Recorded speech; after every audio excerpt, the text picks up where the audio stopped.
I'm proud of the Miami Heat. I am. I said it. I am proud of the Miami Heat. And you're probably saying to yourself, wait a minute.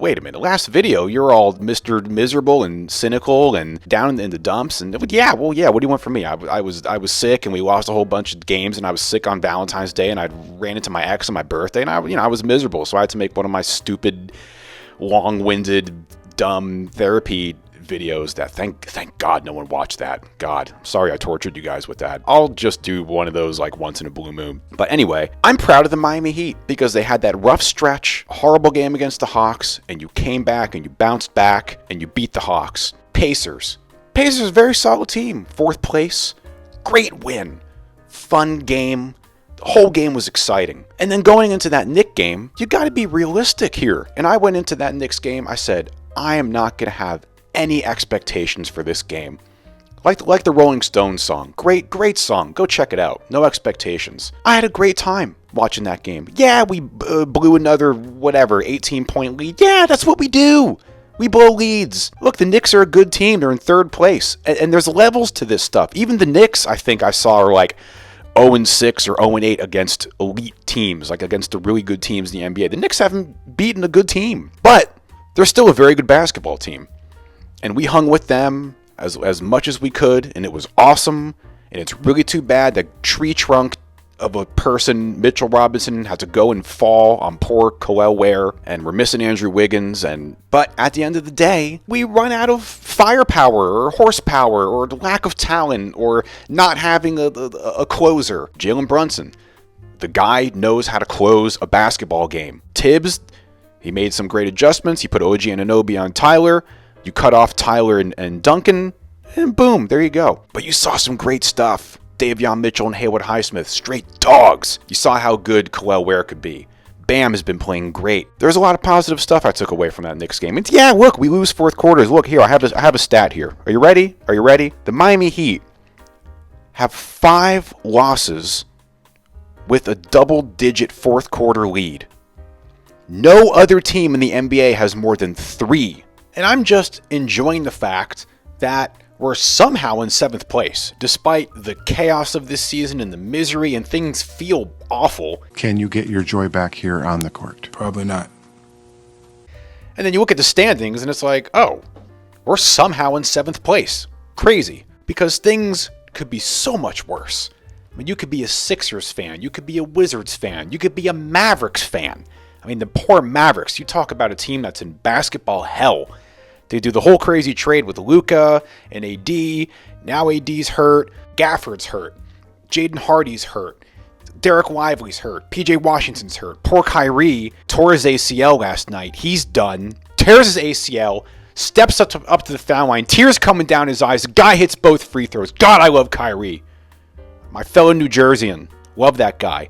But my point is, things could be a lot worse. So you know what? I decided to just enjoy the little things. Enjoy the little wins. Enjoy beating the Hawks. Enjoy winning that Pacers game. Enjoy how fun that Knicks game was. We took the Knicks, a good team, to overtime. We beat the Wizards like we should. And the Heat aren't going to tank. Even if they tried to tank, they couldn't tank. Even if Bam and Tyler didn't play for the rest of the season, we're still never going to be as bad as the Wizards and the Hornets and all those teams.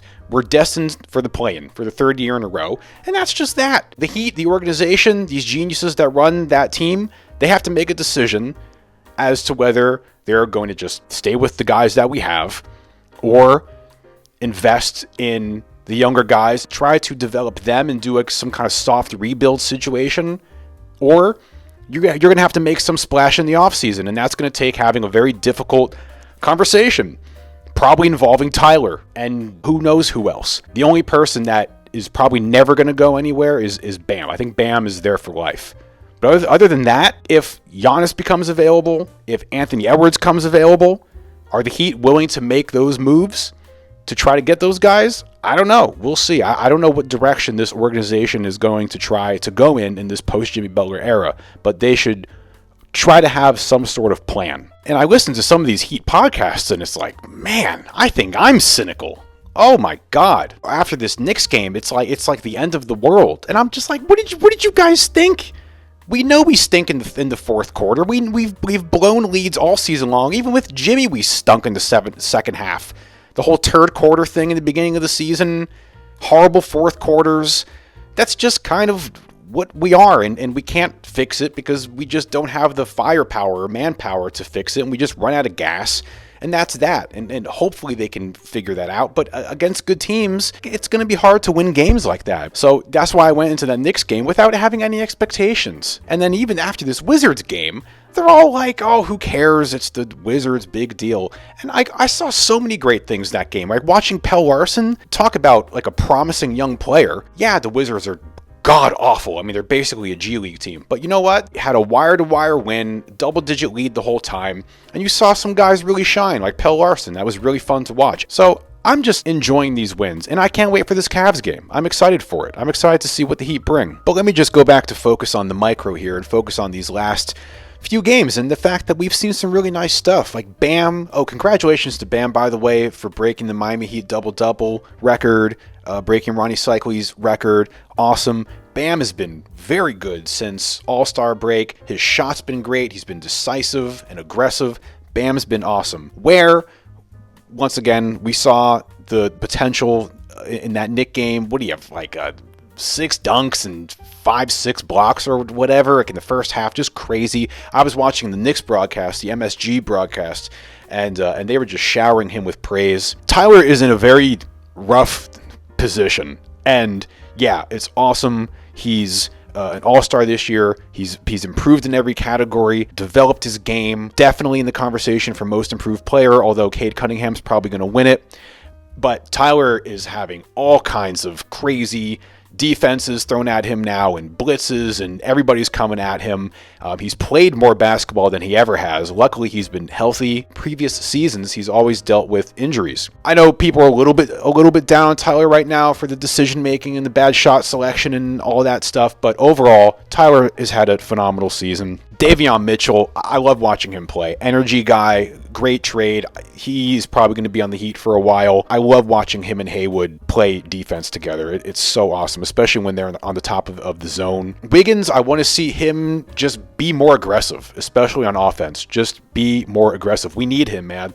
We need that guy to score. Like, it can't just be Bam and Tyler. Like, we need him to be stepping up and being aggressive on offense and scoring. And Duncan too, man. Duncan has been a lot better these last few games. And look, when Duncan plays well, the Heat's chances of winning increase exponentially. I love when Duncan plays great, because when Duncan plays great, he's hitting threes, he's taking the ball to the rim, he's a phenomenal passer, he's a spacer, he plays winning basketball. When Duncan Robinson plays well, it usually results in winning basketball for the Miami Heat. So it's in their own best interest to make sure that Duncan has good games. Terry Rozier is going to do Terry stuff, and it's fun. Just enjoy Terry. It's fun. Terry does fun stuff. And most importantly, the biggest takeaway from this video is that Kevin Love played basketball against the Wizards, and he had 7 rebounds in 7 minutes. Goodbye.